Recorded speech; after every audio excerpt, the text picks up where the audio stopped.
All right, here we go. Hold your ears, folks. It's showtime. Live from Joe's mom's basement, it's the Stacking Benjamin Show.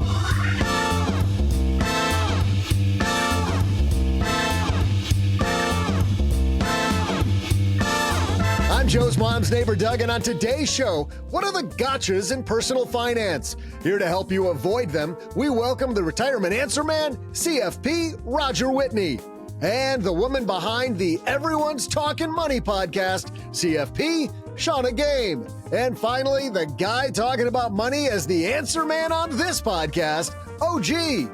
But do you think we're only talking gotchas? Of course not. I'll see which of our three contributors can get closest to the answer of my amazing Friday trivia question.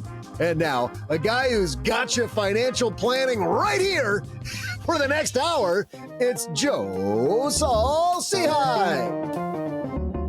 I don't know that I can stand behind that statement, Doug, but welcome to Friday on the Stacking Benjamin Show. I am Joe Saul-Sehy, Average Joe Money on Twitter or X, the platform formerly known as Twitter.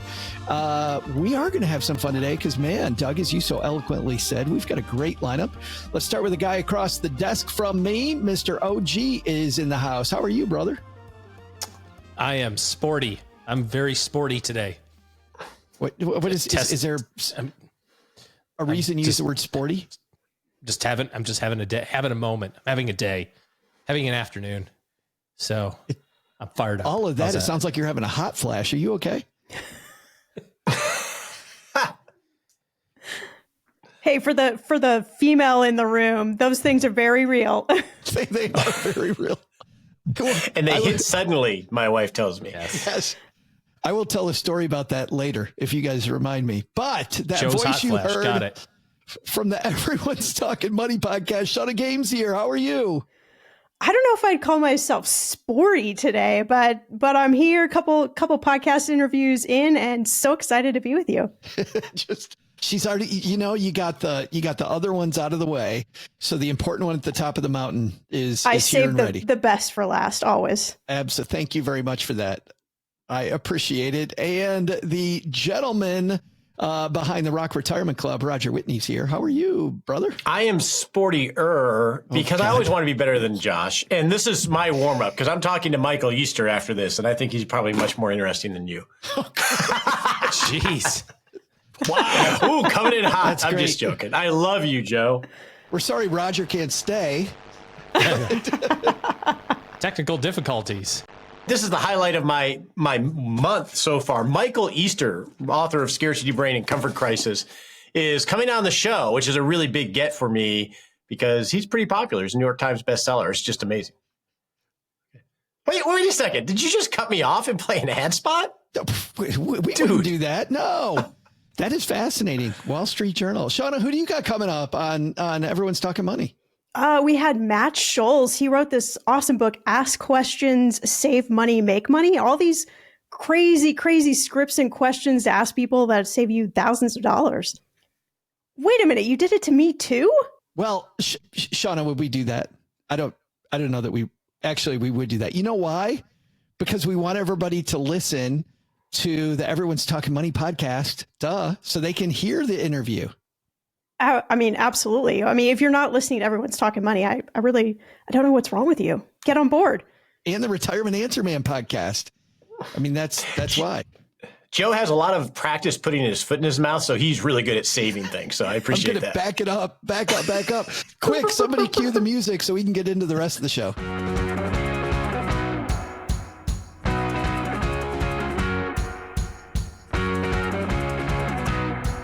The inspiration for today's piece comes to us from popular columnist for the Wall Street Journal, Jason Zweig. Jason always has just fantastic pieces. We'll link to this in the show notes, although we're not going to spend a lot of time here because I was reading this. I just thought, wow, there's a lot of these things. Jason writes, a fund with a 94.9% yield. You guessed it.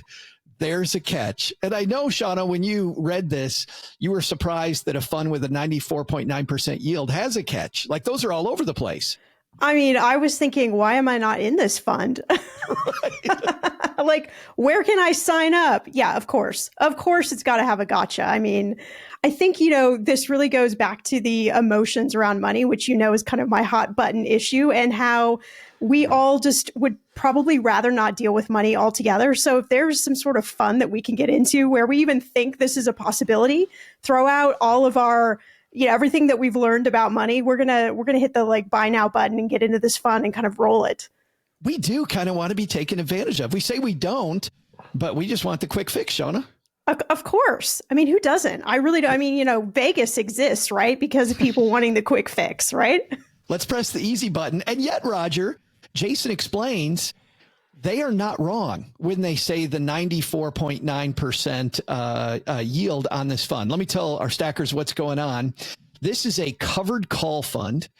They buy an equity. In one case, they're buying Tesla stock, and then they sell covered calls against it, assuming that the stock doesn't get called away. And stackers, that's for another show, how that whole thing works. It isn't that difficult, but it would take us about 20, 25 minutes to explain it. But assuming that doesn't get called away, you get this massive yield. Now, the 94% is wrong, Jason explains, for one reason, and that is that these prices are not consistent. You truly do not get a 94%. But what the gotcha here isn't just most people don't know what the underlying product is. The gotcha here is also that they don't understand that this is not consistent income, that this is not that this income could change all the time. I mean, Roger, there's so much technically here going on under the hood that people don't know about. And the problem is we are wired to want these type of things, right? And not understanding what's actually in them. And it's such an unforced error. And if you think about even like Apple and Amazon OnePay, the speed in which we can reallocate our entire portfolio or buy something, maybe spend tens of thousands of dollars to buy this fund, we could literally do it while chewing our Big Mac and driving. So it's easy to move a lot of money around very simply. And these type of things are attractive to us. And we don't do a lot of research. So it's good to slow down that decision making most of the time. I got heartburn and road rage hearing your answer there. At the same time, I literally once spent a ton of money on a online course that had this huge promise. This is years ago, while driving home from the airport after like a 12-hour layover type of flight. And I pulled over and said, what the heck am I doing? I did it while I was driving. It's so easy to make these kind of decisions. And when you see yield or, something that's really sexy from a financial perspective, it's easy just to put lots of money on it. And that's just bad decision making. We talk about over and over and over often the less complex, the straightforward way. We talked about this on Wednesday's show. That straightforward way is usually often the best approach. And yet Wall Street continues to crank out things like this that have these gotchas that a lot of our stackers might not know or even hiding in the background. So much of this, I think, is also marketing. You look at the flashy headline. I mean, even Jason's article is a flashy headline, right? I mean, he's marketing his article. There's however many hundreds of articles in the Wall Street Journal every single day. He's got to stand out too. So what does he do? Fund with a 94% yield.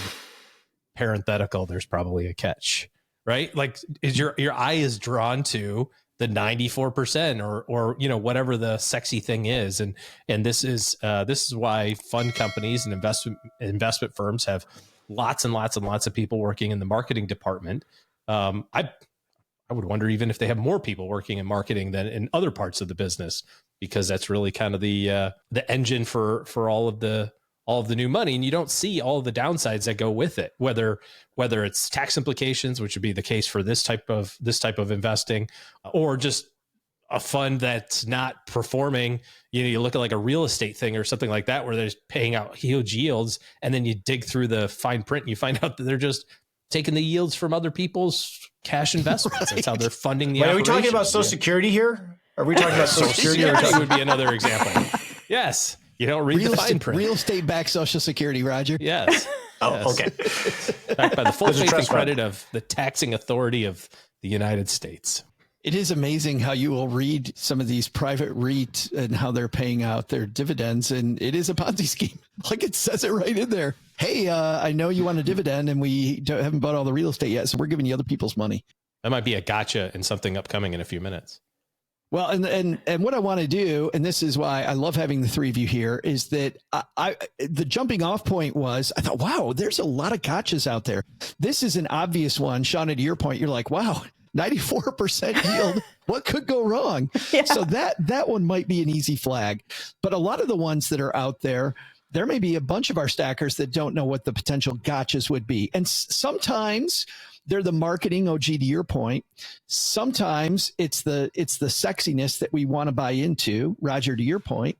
And sometimes it's out there in plain sight. So is it the company that is trying to hide something? Is it just, oh, we buy this thing and only think good thoughts and not realize what could go wrong with that? So I want to start off with savings accounts, money markets, and CDs. And we're going to go through a few different types of products and where the gotchas might be. Shannah, what's the biggest gotcha for not the biggest, but a gotcha that comes to mind for those types of products, or a mistake people might make using those types of products that they truly need to rethink?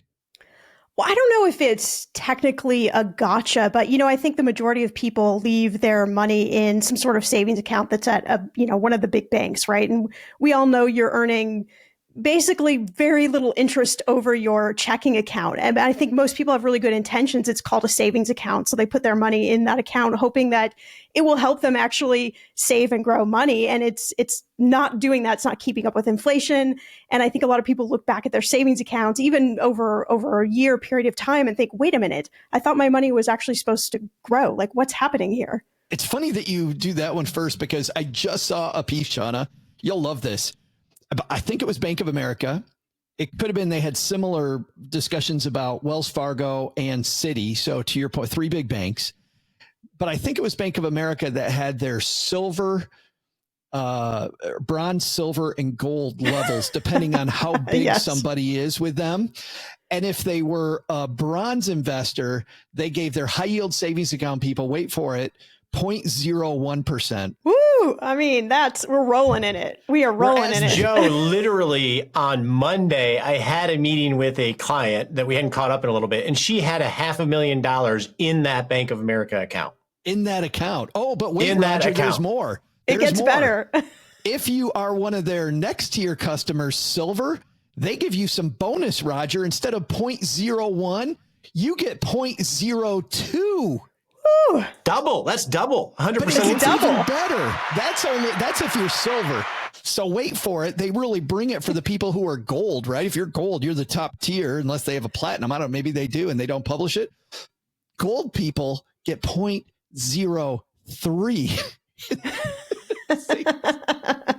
Shannah, it's a total gotcha. I mean, we've got, depositaccounts.com is a sponsor of our Friday shows. And I think as we record this, and we'll do the ad later and I'll pull it up, but a good paying high yield savings account now is just under 0.5%. Yeah. I mean, it makes such a difference. And, I have people argue with me all the time of, well, what does it matter if I have my money in a savings account that's 0.01% or something that is 4%? And I would tell people, if you walk down the road and there was a $20 bill and nobody else was claiming it on the side of the road, would you pick it up or would you leave it? Of course you would pick it up. Same principle.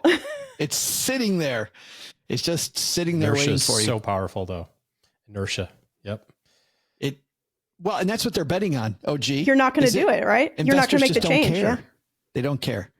Like, yeah, I'll go do something else. Roger, what's another gotcha if we're saving into savings accounts, CDs? Well, and Shannah, I was explaining that exact thing to this client with the $500,000 in that amazing money market or savings account. It's free money. So you're exactly right. I'm going to go the other extreme, which is going to too many banks to try to play the game of getting the highest rate and then moving to another, or having multiple accounts with multiple balances to try to game it too much. One, I mean, some people just have the natural inclination to want to do that, but the unspoken gotcha is complexity and managing systems. When you try to optimize, say, your money management, the cost of that is you make things much more complex to manage, and it also makes it much more brittle where you have to keep track of more things. And we only have so much time, and there are a lot higher uses than overcomplicating it. And I think that's a big gotcha on the other extreme. Yeah, I think on one end, Shannah, free 20, free 50, free 100, free $1,000. Hey, but on the other end, when we get this complexity, Roger, it's what's my time really worth?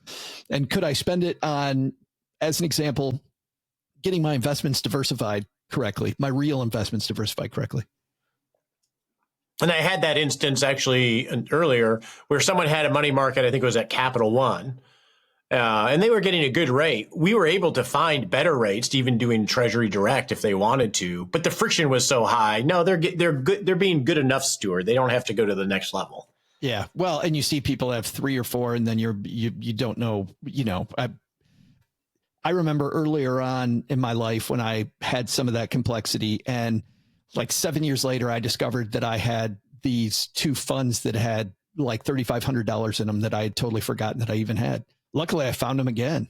It was stupid that I had those out there. Oh, gee, what's another one with savings accounts, money markets, CDs? One that I saw a couple of weeks ago, which really kind of blew my mind, was a company who was advertising the best rate, right? Whatever their top tier rate is.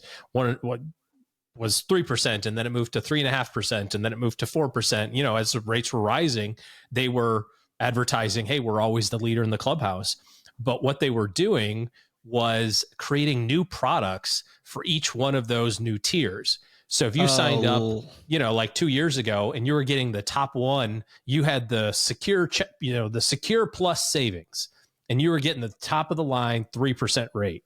And then when the rates changed to 3.5%, they launched, unbeknownst to their 3% customers, a new one called the Secure Double Plus Savings or whatever. And so all the new money went into that. And then when it went to 4%, they got the extra preferred savings they launched, and they just changed the wording just a little bit each time.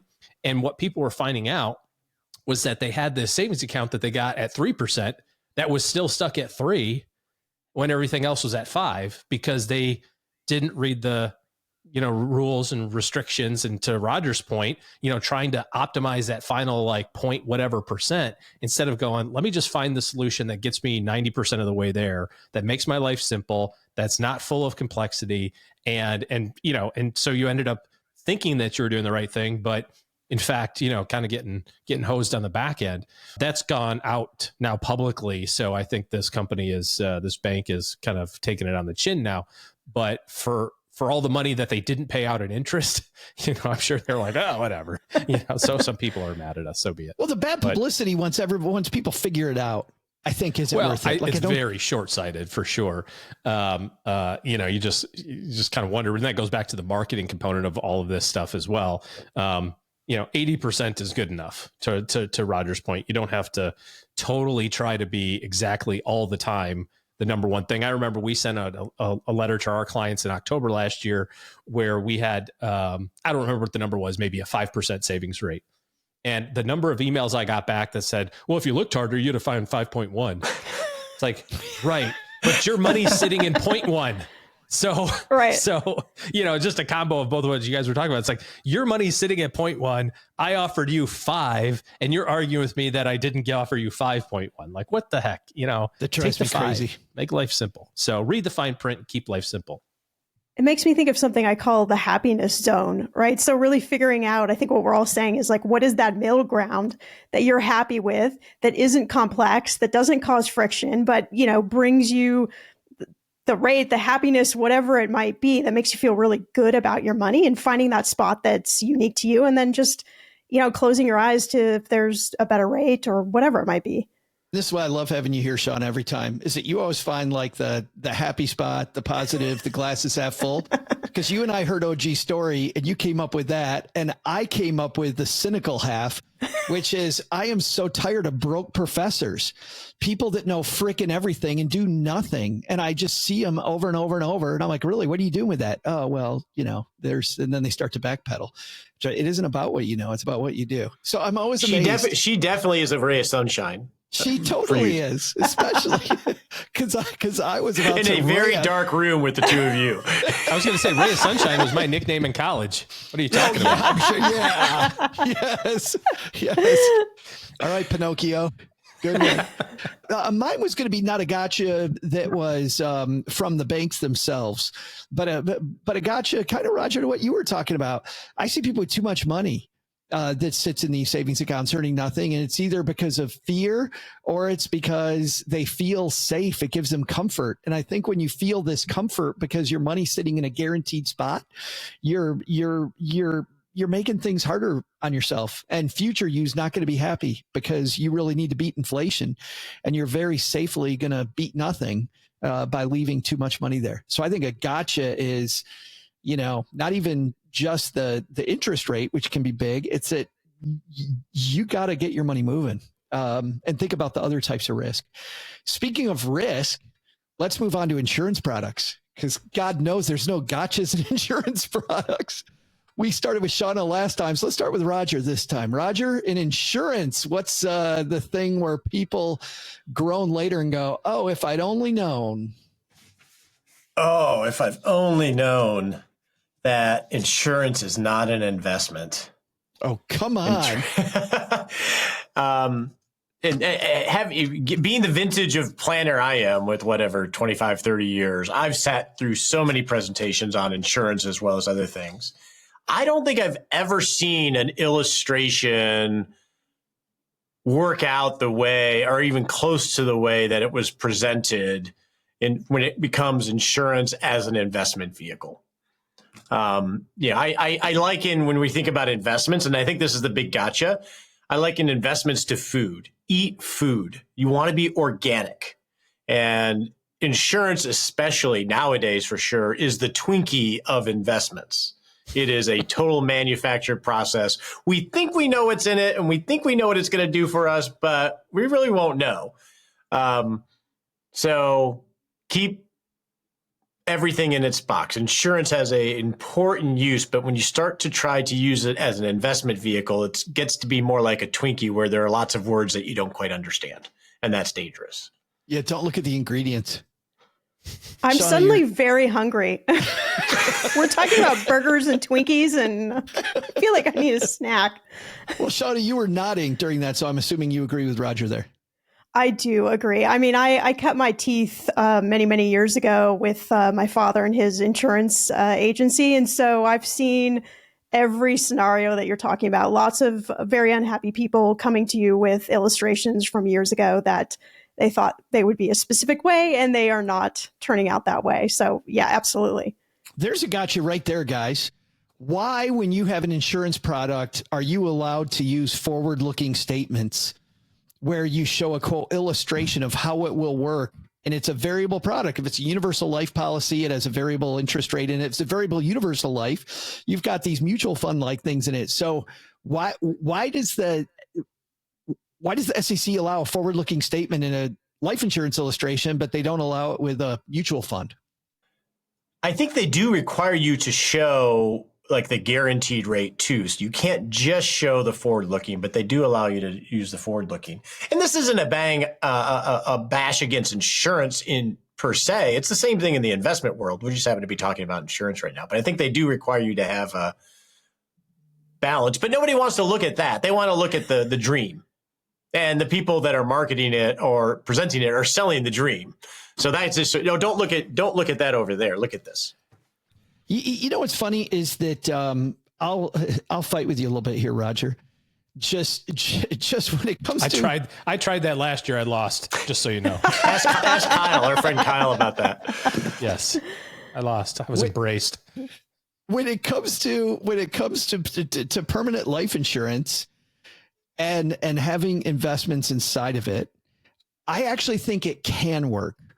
And now let me backpedal off of that. I think it truly can.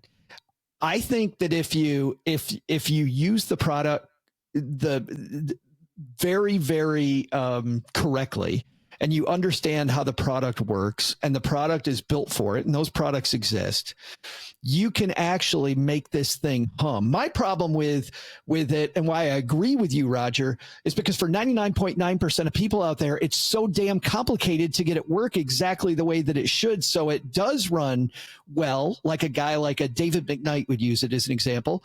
I feel like if David McKnight, who's a big life insurance advocate, if David McKnight were my advisor, I would need to call him every 5th day just to make sure that I'm still, right on that modified endowment contract line. And I just lost 99% of my audience, but that's where you got to be to make this thing work. Do you disagree with that, Roger? Am I No, hairs? actually, I agree with you, and it's a matter of degrees. I'll give you an actual example with a client a year or so ago, and I don't have my insurance licenses, so I wasn't the one that sold it, but I worked through the strategy. Was we wanted to buy guaranteed payments that were going to start, let's say, in 10 years to turn on a pension because they wanted a safety first approach to retirement. And you can do that with organic, right? You can you can buy a deferred income annuity and just do the math, and they'll tell you exactly what you're going to get at that future 10-year date. And so we walked through getting that illustration. But what the client ended up going with was an indexed annuity, which is like totally Twinkie. There's so much going on in there.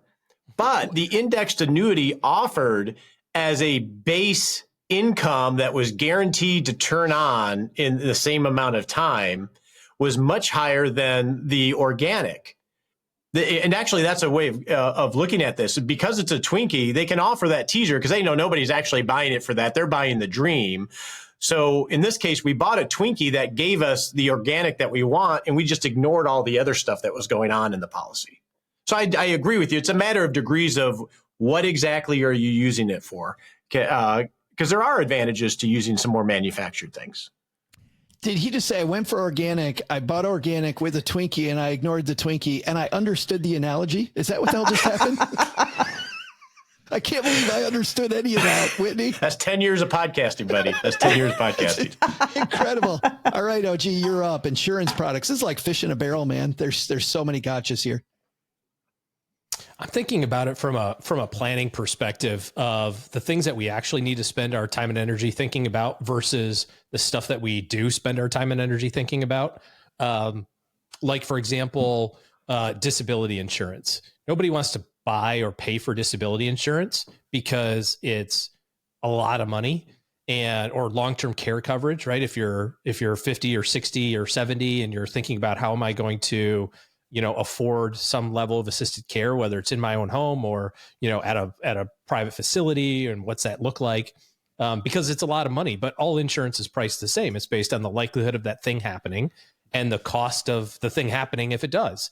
So we look at it purely from a cost standpoint. Meanwhile, we completely overlook the opportunity to save boatloads of cash on the easy things that are in our laps. Like, we all have $500 deductibles on our car when we should probably have $2,500 deductibles on our car, because that would drive that premium in the ground, thus freeing up the capital necessary to actually cover the things that matter, like our lifetime income producing ability through disability insurance, or this gigantic cost of assisted care potentially later in life.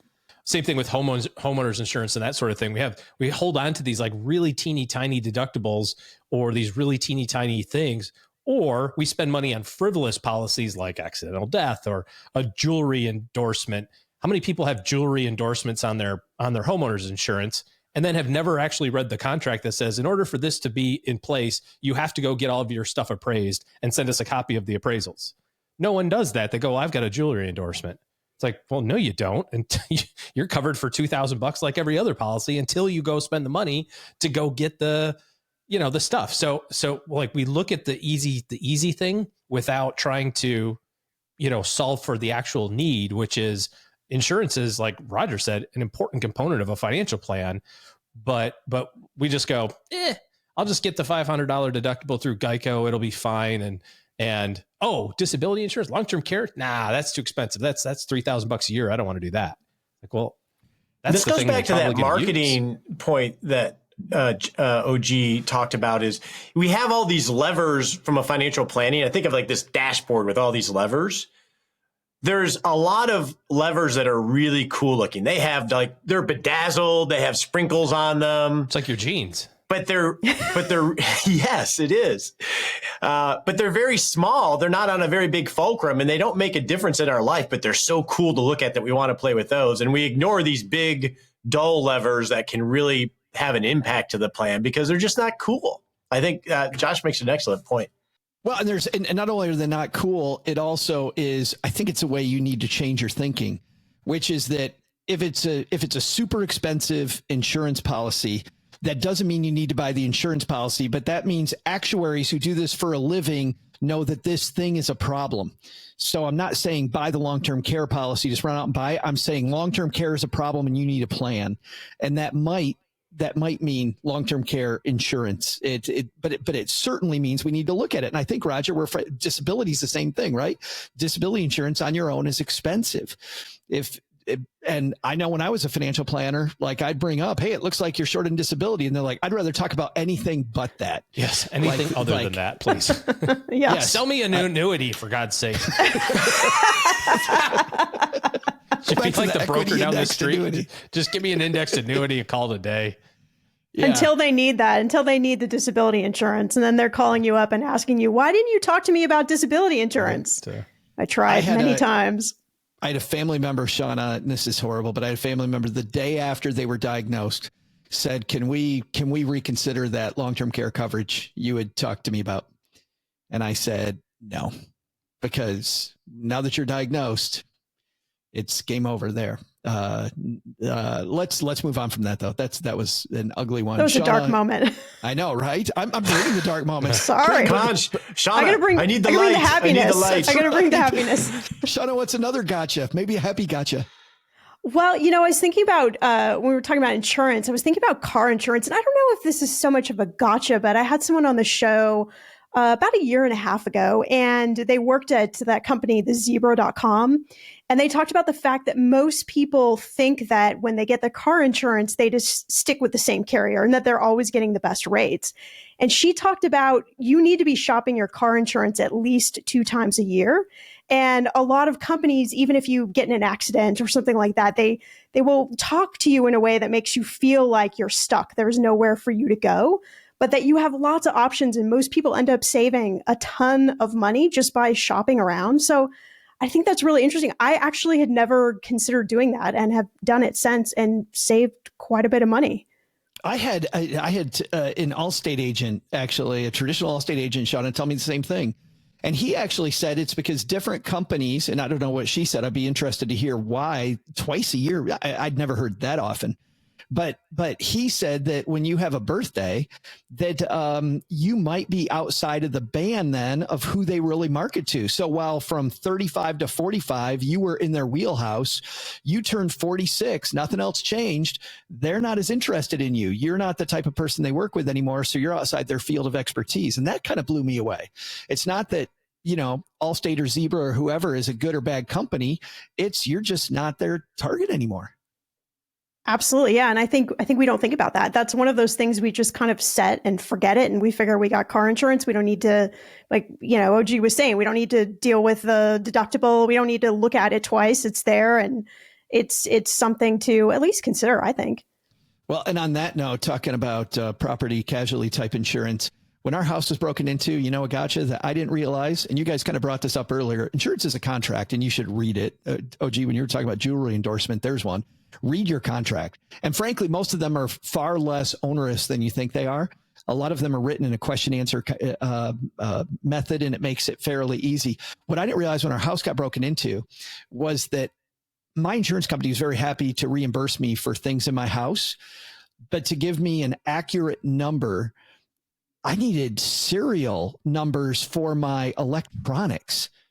I know. I just, Roger, for people listening on the podcast, just his eyes got big because I've been doing this forever. I had no idea. But for 2 reasons. Number one, they can go back and they can look at the model and we can buy the new model. If you got replacement value coverage, then we can guarantee we get the same thing. But then the second, and by the way, they were very happy to do it. The second thing was also for recovery with the police. Most of these thieves are going to turn your stuff into a pawn shop. and they give pawn shops a list of the items, and it's then recoverable. So lots more in the second half. I want to talk about investing in the financial markets and in retirement accounts. But between now and then, guys, if you're new to the Stacky Benjamin Show, you may not know that we have this year-long competition between our three frequent contributors, Mr. OG, and then Len Penzo from lenpenzo.com and Paula Pant from Afford Anything. We'll just keep the genders the same to make it easy, guys. So, Shannah, you'll be playing on behalf of Team Paula Pant, and Roger, you'll be Team Len Penzo. And that means, Roger, you've got some good news and some bad news. Which one would you like first? Oh, I'm sorry. I had a choice. I was thinking I've played for Len before, and I think I've really screwed his chances once before, so I feel some pressure. I want the bad. Yeah, the bad news is Len is leading. Len was two-time champion before OG was two-time champion, and Len has 4. OG has 3, and Paula has 2. And people listening to this are like, why is it bad that Len's leading? Not the pressure thing, Roger. It means you're going to have to guess first. Shannah, which is good news for you because Paula Pant is always in last place. Maybe the smartest panelist we have, but horrible at trivia. She has 2 points. So you get to guess after these two yahoos. But first, Doug, we need a trivia question. Hey there, Stackers. I'm Joe's mom's neighbor, Doug, and I am loving today's gotcha episode. In fact, I thought it might be a huge gotcha when this guy standing outside the Albertsons over on State Line Road told me he had a bridge to sell me. Well, I've heard that story before, so I said, oh yeah? What bridge? And he told me it was the longest bridge in the world just outside Lisbon, Portugal. Turns out this thing's 100% legit. There is the longest bridge in the world, and it's right outside Lisbon. So, I'm considering it. But here's the question, how long is the bridge? And I got to do the math and figure out if it's like a good price per foot or something, however you measure bridges. I'll be back right after I verify I've got the funds in my account to buy this thing. I mean, what a deal. That may not be, Doug, the deal that you think that is. But, Roger, you're guessing first. Now, it's going to be... He said in miles, but I do know the answer to this, and it is miles with a point. So we'll go 1 decimal point. So it's going to be X point whatever. I really wish Len had a bigger lead. 100.5 miles. The longest bridge is 100.5 miles. OG? So I think that the longest bridge over, or at least for a while, longest type of bridge was the Mackinac Bridge. There's something about that bridge that makes it some classification. It's a certain type of, style that they built it in. And that bridge is 5 miles and some change. So 100 seems like a really long, gigantic bridge. This isn't like the Price and Right, is it? If I'm over, I'm out. Very ridiculoly aggressive thing. How long is the channel, by the way? Does anybody know? Is that like 60 miles or something? From the UK to France? Oh, I don't know. Yeah, I don't know. I feel like if it's shorter than 100. I feel like. So I think this number is much shorter than 100.5 miles. I'm going to say... Wait a minute. I feel like you fought Roger before and you said Roger won, and I feel like you're still getting back at him now. Like there's some digs in there. It's impossible to no, not at all. I have he beats me in intellectual competitions. Is that what this is? Arm wrestling. I don't think anybody's ever called our halftime trivia segment an intellectual competition, Roger. But thank you. Roger did beat me in a mean battle of oil wrestling, which was to the death. But I still have oil in my ear. Anyway, go ahead. Yes. I'm going to say that this number is substantially less. And I will say it is the lucky number 13.7 miles. 13.7 miles is OG. So, Shannah, you got a big delta between those two.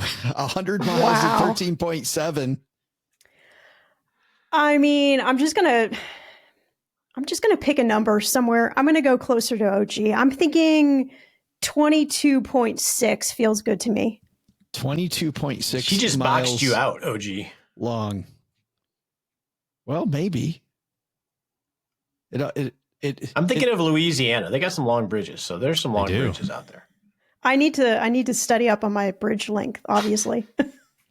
We will. We've got 100 miles, 13.7, and 22.6. We'll be right back. Roger, you began this competition at 100 miles. How you feeling, my friend? That's why I'm the retirement answer man. not the bridge answer man.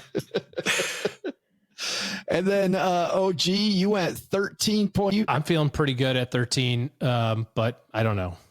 And then Shannah, you took closer to OG, not nearly as far as Roger, 22.6. Feeling good? No, I'm not. If I'm going to be honest, I'm not. But she's still happy. And she's still a ray of sunshine, even though she doesn't feel good. She says it while she's laughing. Well, Doug, you've got the answer. Who's going to get this one? I'm future real estate mogul and guy who nearly stepped in it, Joe's mom's neighbor, Doug. Man, did I almost get duped. While it's true, there is a longest bridge, and yes, it's also in Portugal. Turns out this dude doesn't even own it. Good news, though, he does own part of the Everglades, so I'm going to be the proud owner of part of that dream soon. But for now, your trivia answer. What is the length of the longest bridge in the world? Named after famous Portuguese explorer Vasco da Gama, the Vasco da Gama Bridge is a whopping 92.4 miles shorter than what Roger guessed, 15 miles shorter than what Shannah guessed, and just 6.1 miles shorter than what Captain Grumpy Pants guessed. Yes, if you're really good at math, you already know that the Vasco da Gama Bridge is 7.6 miles long. And we thought Joe's stories were long. More importantly, that means OG is our winner. Oh boy, Roger. Yeah, oh boy. Sorry, Len. Len, send me a note. I'll send you a gift of some sort. What is I that want to line? go over the 100-mile bridge, though. I do too. What if you had to go to the bathroom? I didn't even think about logistics here. That's right. Is there a Whataburger like at every 25-mile mark? Should have something. On to the second half of this show. The second half of our Friday Stack of Benjamin show is brought to you by, as I mentioned earlier, depositaccounts.com. Roger, you know what happens when you go to depositaccounts.com? I have no idea. Would you tell me? You find out that Bank of America rate of 0.01 or 0.02 or the super bonus 0.03, not even close. At depositaccounts.com, you can compare more than 275,000 deposit rates from over 11,000 banks and credit unions, all for free. The national average on a rate, as I mentioned earlier, 0.52%, 0.5%. If you're in the top 1% of all of them, 4.99%. So if you're in one of the top, what would that be? The top 2,700 savings accounts, 4.99. That's up slightly, and it's going to be different when you go there because that's the number as we record. On a CD rate, a one-year CD, the national average 4.04, a little better, but the top 1% average 5.57. You'll find out that and where those rates are at depositaccounts.com, where you can compare, ditch, switch, and save. There's some money there. Cha-ching. Speaking of money, let's get back into the gotchas. Guys, let's talk about investing in the financial markets. Shannah, back to you. What's a gotcha if you're investing in any of the products out there where you can get involved in the stock market? Well, this isn't directly correlated to that, but this is something that kind of comes to mind. I know that I've had a lot of listeners send this question into me and wonder about this. There are a lot of financial advisors that will tote, get a free financial plan. And, that sounds really great. And a lot of people will be like, wow, I mean, that's going to save me, $1,000, $2,000. And then they get the quote unquote free financial plan. And then all of a sudden they're, signing up for their assets to be moved over and they're paying an advisor fee and whatever it might be. And a lot of people have sent me questions saying like, I mean, can they actually say that they're giving me a free financial plan when in actuality it's not a free financial plan? A free financial plan with some marketing attached. There's always marketing. There's always a little bit of red tape attached. I have a question there, which is, Can somebody be a fiduciary and do a free financial plan? I think That's a good question. I don't know. I think literally you could be, but I think that you should have a blinking red light if you're going that way, because I feel like there's going to be some heavy duty marketing coming. I don't know. The free financial plan thing got me, Shannah, when I was an advisor. I remember these people, nice people, and they said, "Oh no, I'm going to this multi-level marketing place, Primerica, where they will do my financial plan for free." And I said, "You're going to end up buying their loaded, products. You're also going to be asked, because it's an Amway type multi-level marketing thing. They're also going to ask you to start selling the stuff." They're like, "Oh no, this person's really nice. They are really nice." I'm like, being nice. That's always the answer. Being nice and working for free. Like, I don't know where the correlation is, but I would always say, so is your friend completely financially independent? And they would go, "What do you mean? Like, is he, did they win the lottery? Like, why would this person be working completely for free at this point? Like, there's got to be some sort of catch, right? Like, it's like Facebook. If you can't figure out how you're paying, you are the product, It's so true. Roger, what's another gotcha? If you're investing in the financial markets. The obvious one is that there are amazing active management strategies that if you pay enough, you're going to have some secret insight. I think that one has been talked about ad nauseum, but I'll go along the lines of what Shannah was talking about, of when you're looking for financial guidance, everything on the internet is a sales funnel. Everything, every article written, everything posted, whether it's by a professional in the business or a blogger, ultimately is a sales funnel, and which means it's very difficult to get quality information without that sales pitch coming in some way. And that's a gotcha that you just need to be aware of so you can filter information, because how you present even education is going to be influenced by the incentives. Charlie Munger always said, always follow the incentives. And I think that's a gotcha that we think people always have our best interests in heart. And a lot of us do, right?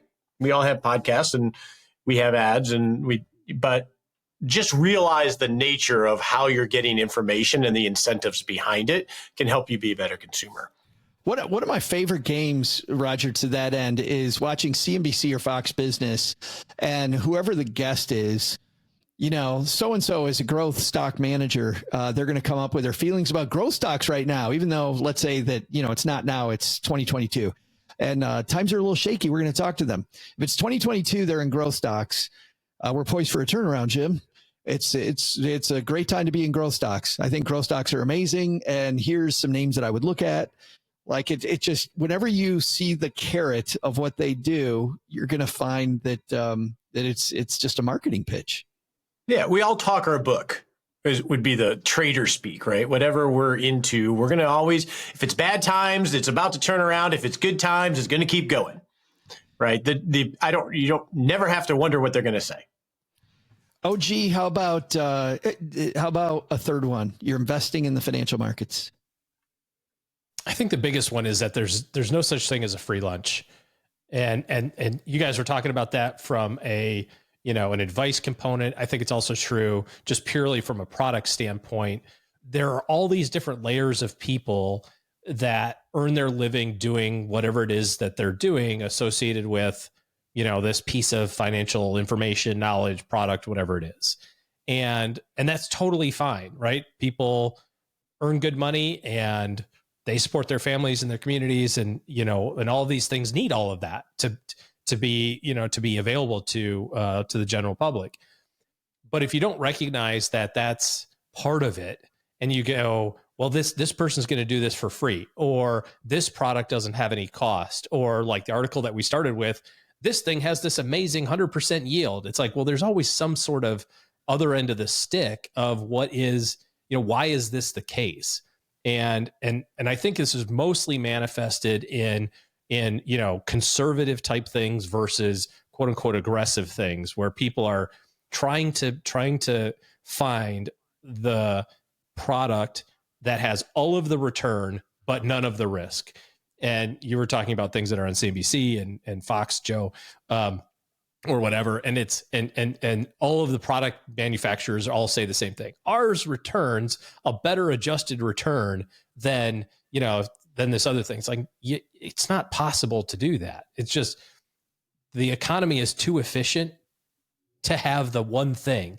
And this could also be, whether it's a fund manager or something, like Bob's always great. It's like, well, no, he's not. If he was so great, he would manage all the money. Warren Buffett, people would say, is one of the best investors of all time. He doesn't manage Roger's money or mine or Joe's, or, if he was the best, like, everyone would have all of their money with Warren Buffett. It's like, there's Warren, I can't talk right now. Josh is talking. Call him W. I'll put my phone down. I'm sorry. You call him W. My point is that there's always something behind it, and that doesn't mean that, my favorite debate is the active passive thing. I love it when people are like, active management doesn't work. It's like, yes, it does. It just costs a lot to make work. And there's no proof in advance that it will work. So you're guessing. It doesn't mean it's not going to work. It just means that it's really expensive to try. That doesn't mean it's not right for you. It probably isn't. And so we just use this terminology, and we use this stuff to try to get out of having to make good educated decisions. Roger said being a good consumer, which is probably a better way to say all this. But anyways, no such thing as a free lunch. Know what you're getting into. If somebody's promising you, the stars, and it just sounds too good to be true, it probably is. There's got to be some other end of that. That was one of my favorite lessons, by the way, growing up, was that Well said. I used to think that free and good meant the same thing. And free can be great. It can be fun. It can be awesome. But free and good are two different words for a reason. Like they're not synonymous with each other. And sometimes free actually means included. Oh, good point. Or wrapped in, right? Yeah. Wrapped in. Yeah, it's included in. It's like, this comes with free breakfast. It's like, well, it's not free. It's part of the price. Yeah, part of it. Yeah. You can also say cheaper and good are different words too. That's a good point that's too. True, yeah. Cheaper absolutely. is cheaper. Yeah. And good There's is cheaper good. and less expensive. Those are two different things. But they are two different words for a reason. And I also love the part of that, OG, that every strategy has an Achilles heel. Your job is to find it. If there is no Achilles heel, you have to figure out what it is, because I've never seen it. And once you're okay with that Achilles heel, then move forward. I would always get frustrated when somebody would find the Achilles heel in a strategy. That meant they didn't move forward. I'm like, well, you're never going to move, because every single strategy has one. You just got to know what it is. And it's actually more concerning when you can't find it. I think so too. Because it's still there, and the fact that you can't identify it. I've had instances of that where it was a no-go because I know there's risk in this, but I can't figure out what it is. So I can't even step to the table. It is so frustrating. Well, I love this, guys. Thank you so much for sharing your wisdom with our stackers on these gotchas. And there's so many more. I mean, we just barely started on gotchas. So you'll be back tomorrow for another bonus episode. No.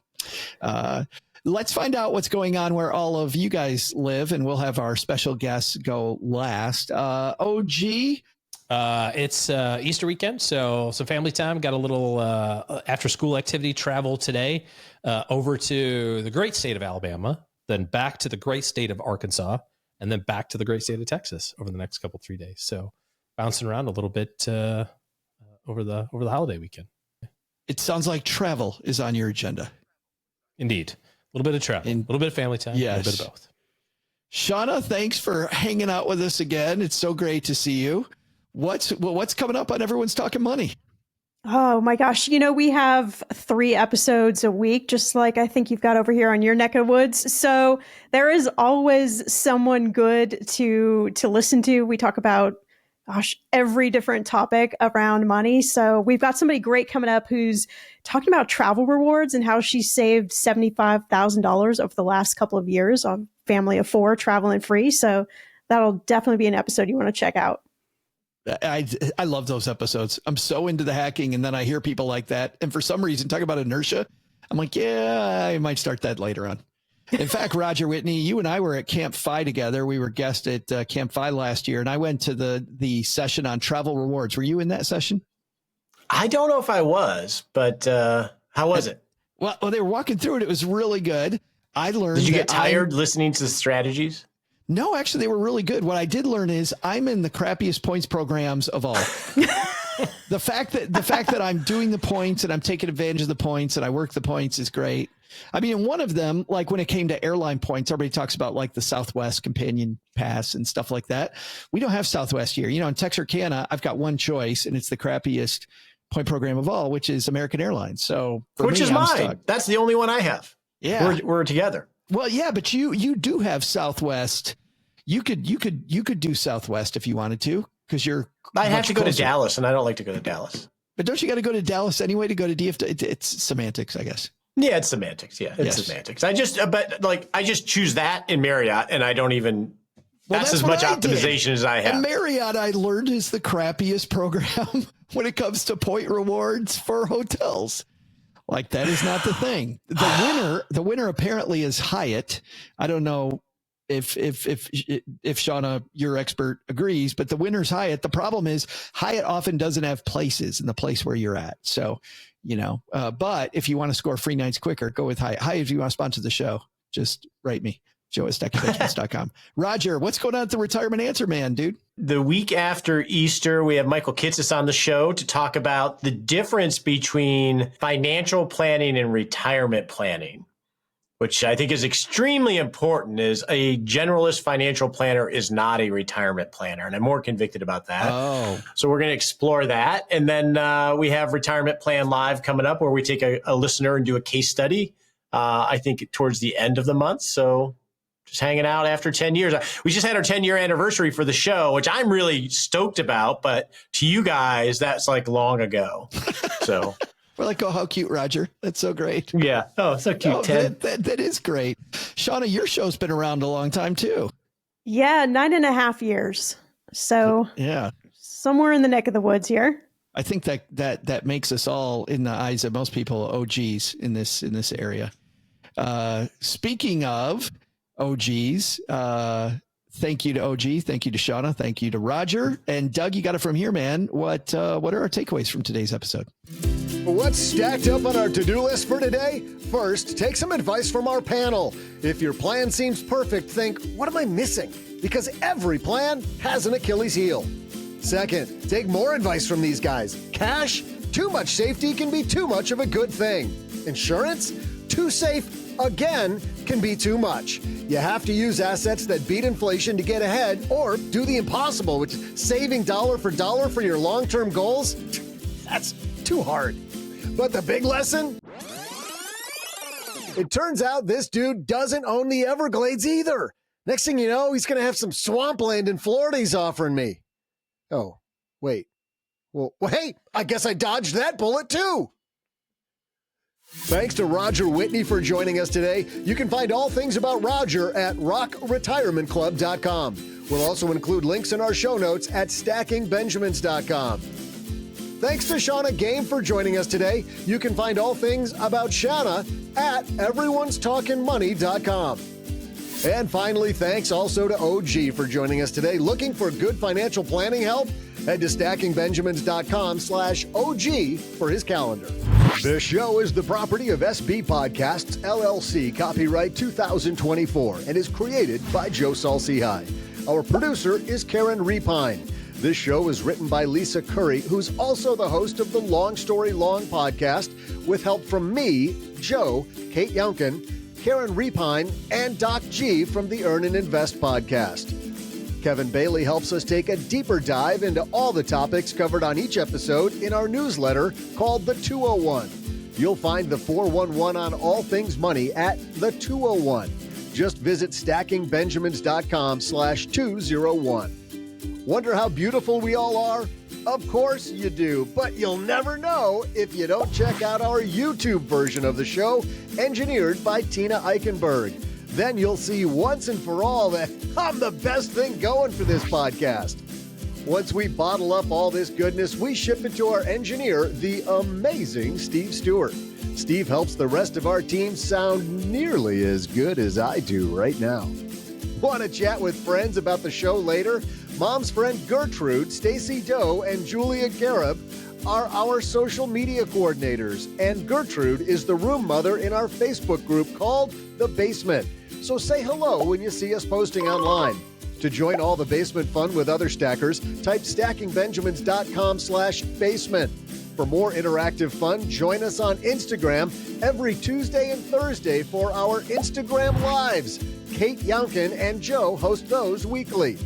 Not only should you not take advice from these nerds, don't take advice from people you don't know. This show is for entertainment purposes only. Before making any financial decisions, speak with a real financial advisor. Boy, am I glad our lawyer made us say that. I'm Joe's mom's neighbor, Doug, and we'll see you next time back here at the Stacking Benjamin Show.